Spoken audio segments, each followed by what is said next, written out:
there's a feeling that sits with many of us.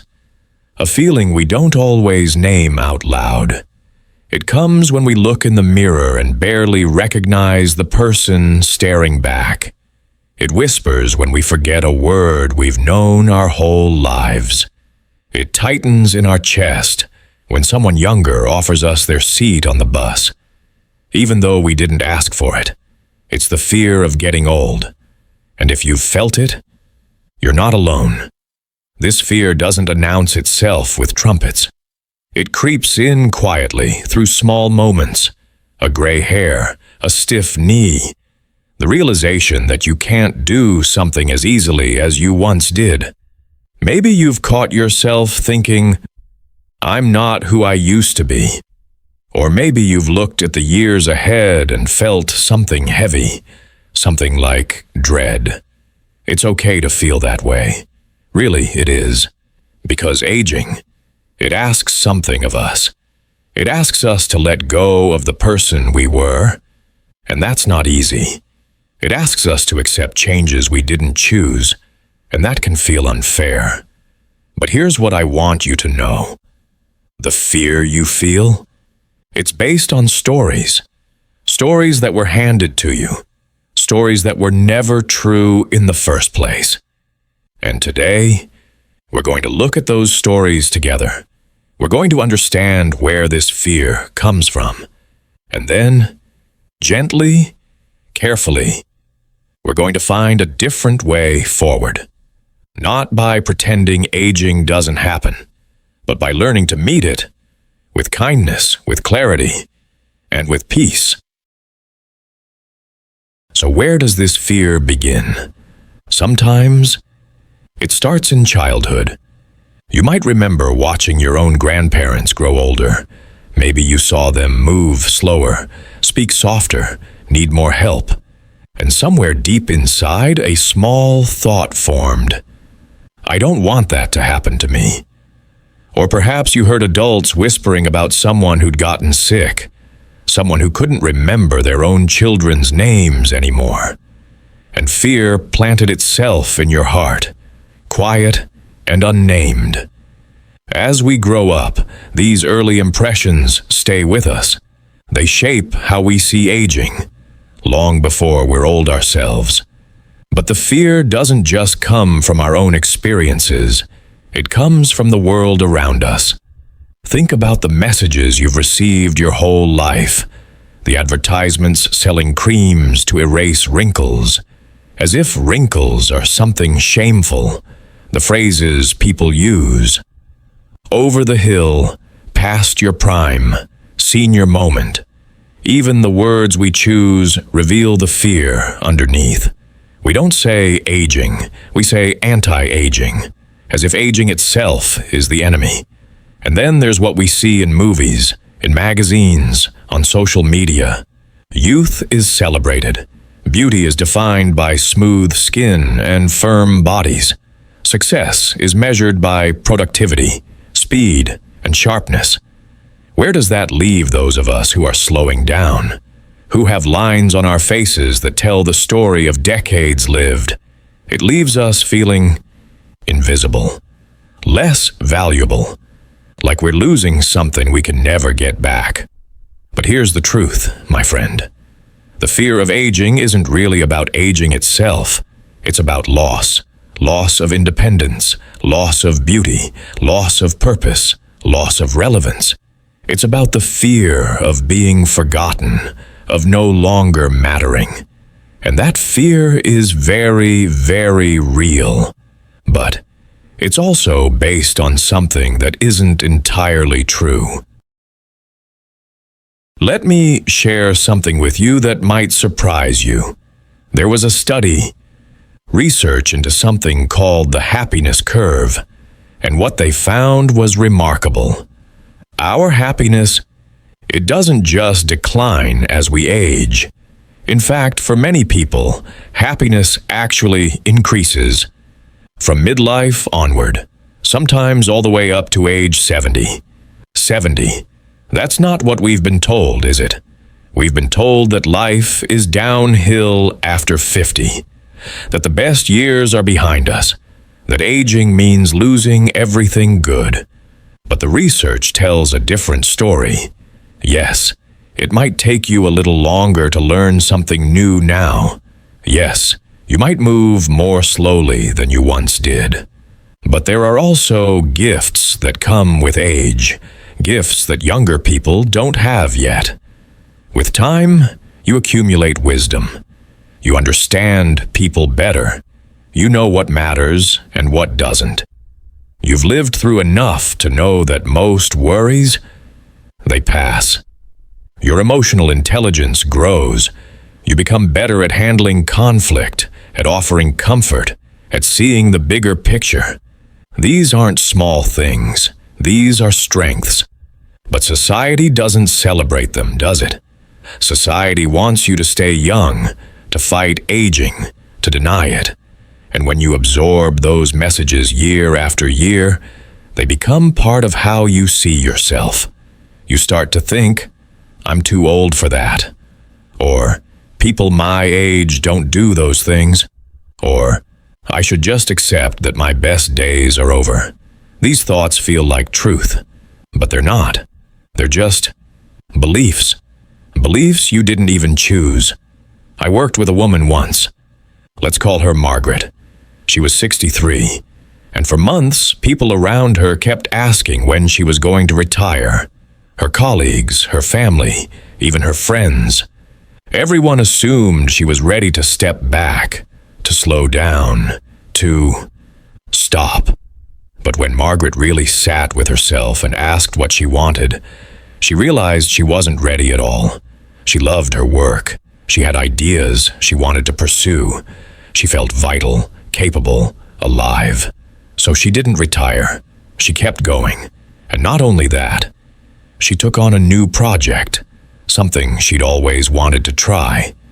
The point is, Margaret had internalized the message that people her age should retire, should step aside, should make room. But once she questioned that belief, once she asked, is this really true for me? Everything changed. You can do that too. You can start to notice the stories you've been told about aging and ask yourself, is this my truth? Or is this just a story? Let me tell you about Robert. Robert lost his wife when he was 74. They'd been together for 48 years. And when she passed, a part of him felt like it died too. For months, he barely left the house. He'd sit in his chair and think about all the things they'd never do together again. And he'd think about himself, about how old he was, how unattractive he felt, how it was too late for him to ever feel joy again. Those thoughts became a loop in his mind. I'm too old. I'm unattractive. It's over. But then Robert tried something. He joined a mindfulness group. Not because he believed it would help, but because his daughter gently suggested it. And in that group, he learned to notice his thoughts, not to fight them, just to see them. He'd sit quietly and observe. There's the thought again. I'm too old. And slowly, he began to realize something. That thought. It wasn't helping him. It was keeping him stuck. It was stopping him from living the life he still wanted. A life with connection, with friendship, maybe even with love. So he made a choice. He didn't argue with the thought. He didn't try to convince himself he was young or attractive.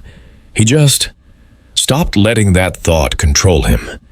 And you know what Robert did? He joined a dating app for seniors. It felt terrifying. It felt vulnerable. But he did it anyway. And today, Robert has a companion, someone who makes him laugh, someone who understands loss just like he does. He didn't stop aging. He didn't become someone he wasn't. He just stopped fighting.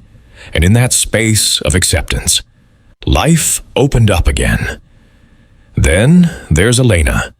Elena was in her 60s when she started noticing something frightening. Her vision was changing, and she knew why. Macular degeneration ran in her family. Her mother had gone blind, her aunt too, and Elena was terrified.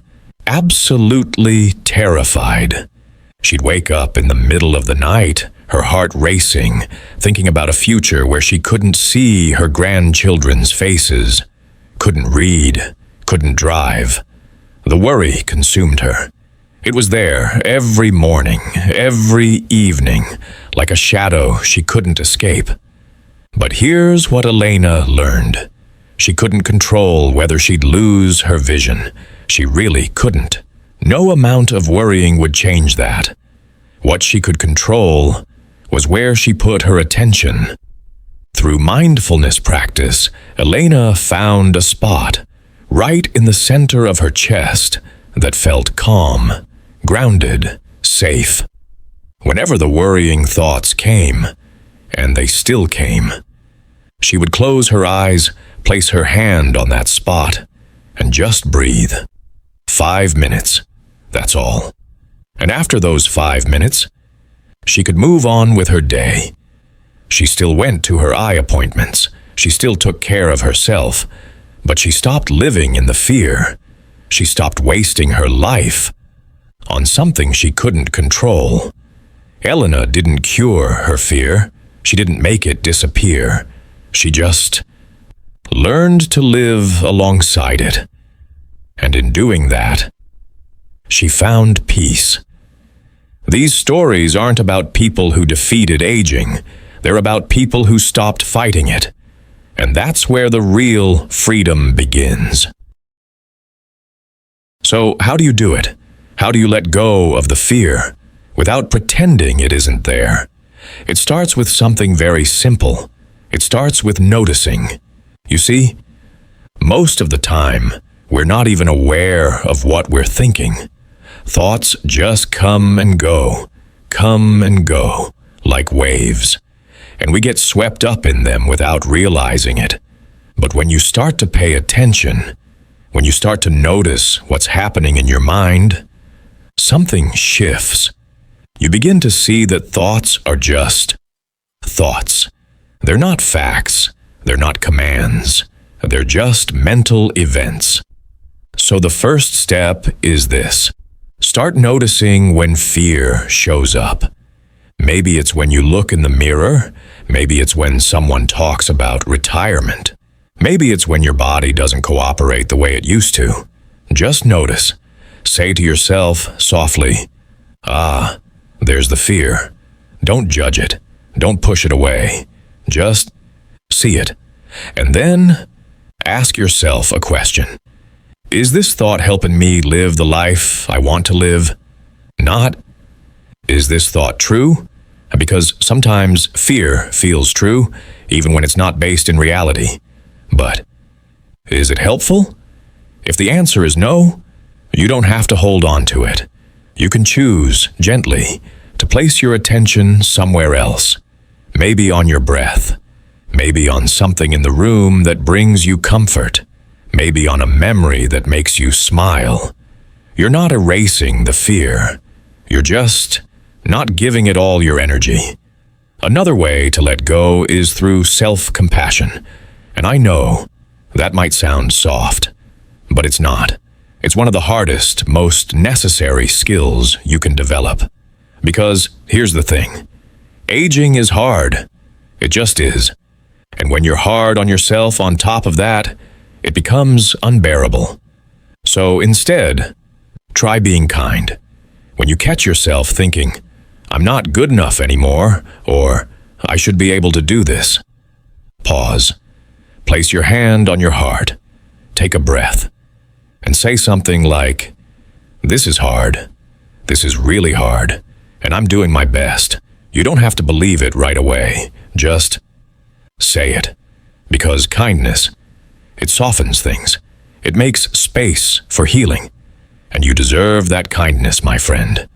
You really do. Lastly, practice acceptance.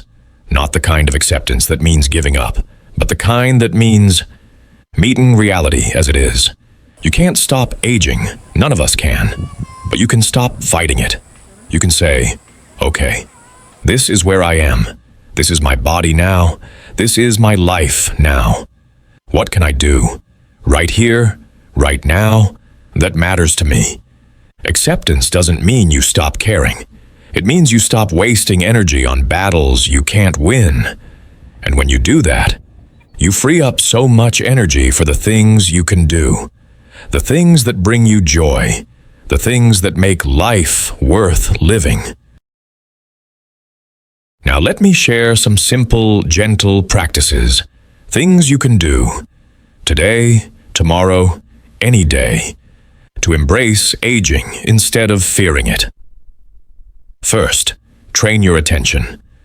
This is something you can do right now, in any moment, when you notice your mind going to a place of fear or regret. Gently guide it back. Look in the mirror and instead of focusing on what's changed, focus on one thing you appreciate. Maybe it's your eyes. Maybe it's the smile lines that show you've laughed a lot in your life. It's not about pretending. It's about balance. It's about seeing the whole picture, not just the parts that hurt.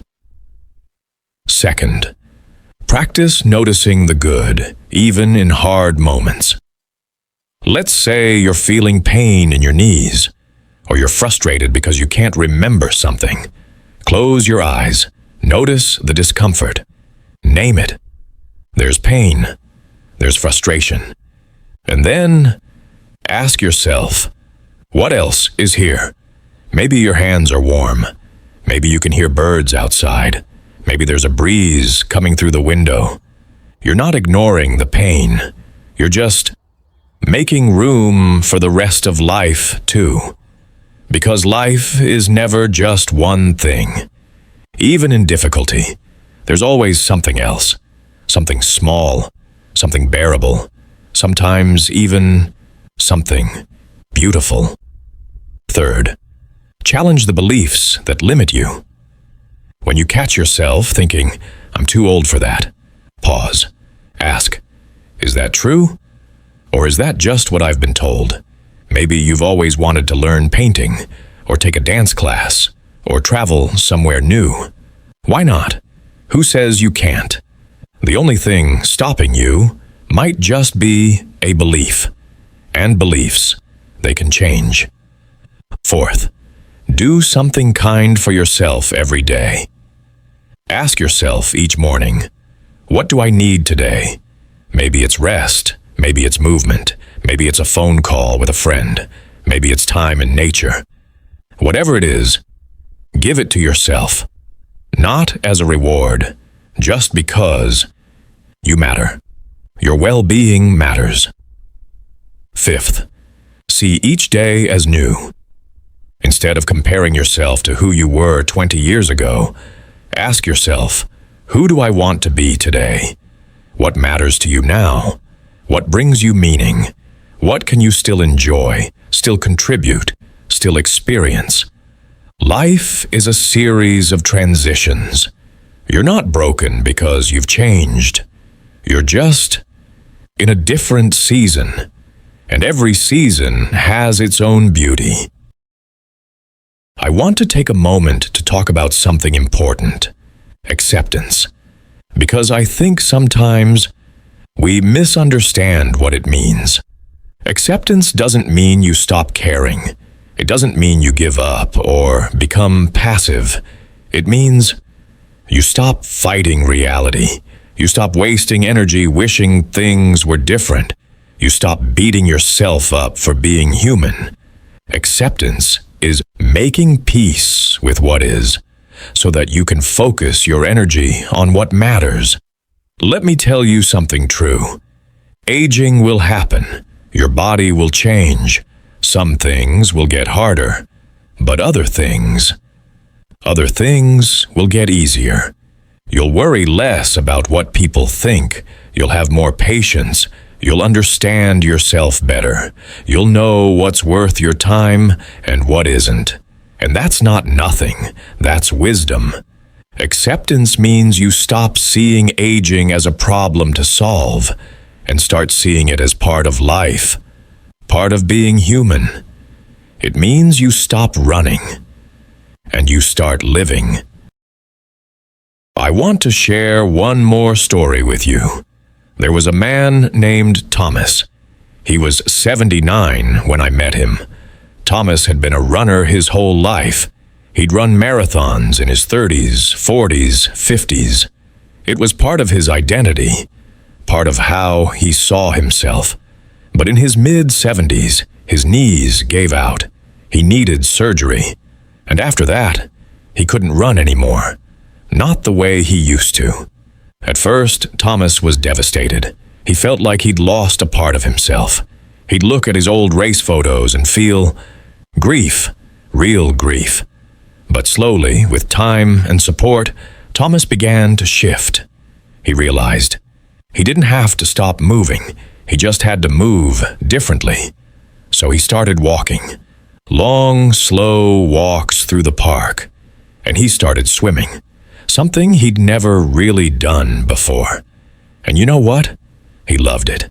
It wasn't the same as running, but it was good. It was joyful, even. Thomas didn't defeat aging. He didn't get his old knees back, but he adapted. He changed. He found a new way. And in doing that, he found a new version of himself. One that was still strong, still capable, still alive. That's what embracing aging looks like. It's not about staying the same. It's about flowing with change. It's not about denying loss. It's about finding what's still here. So here we are, at the end of our time together today. And I really hope, that something here has touched you. That maybe you feel a little less alone in this. Because you're not alone. Everyone who lives long enough will face what you're facing. The changes, the losses, the fears. But also, the wisdom, the peace, the strange, unexpected gifts that come with time. Aging isn't the enemy. It never was. The enemy is the story that says you're less valuable now, that says your life is over, that says you should hide, shrink, disappear. That story is a lie. You are still here. You still matter. You still have something to offer, even if it's just kindness to yourself. As you go through your days, I want you to remember this. Every moment is a choice. You can choose where to place your attention. You can choose to be kind to yourself. You can choose to embrace change instead of fighting it. It won't always be easy. Some days will be hard. Some days the fear will come back. And that's okay. You don't have to be perfect. You just have to keep going, keep noticing, keep choosing. Take a breath right now, a deep one. Feel your chest rise and fall. That breath. It's life. It's still here. You're still here. And as long as you're here, there's possibility. There's meaning. There's beauty to notice. Maybe it's small, maybe it's quiet, but it's there. So be gentle with yourself. My friend, let yourself age, let yourself change, let yourself be human, and know that in doing so, you're not losing yourself. You're becoming someone new, someone wiser, someone who's learned to live with an open heart. That's not something to fear, that's something to honor. Thank you for being here. Thank you for listening. And remember, you're not walking this path alone. We're all here, aging together, learning together, growing together. And that's something beautiful. Take care of yourself. Be kind. And know that you are enough, exactly as you are.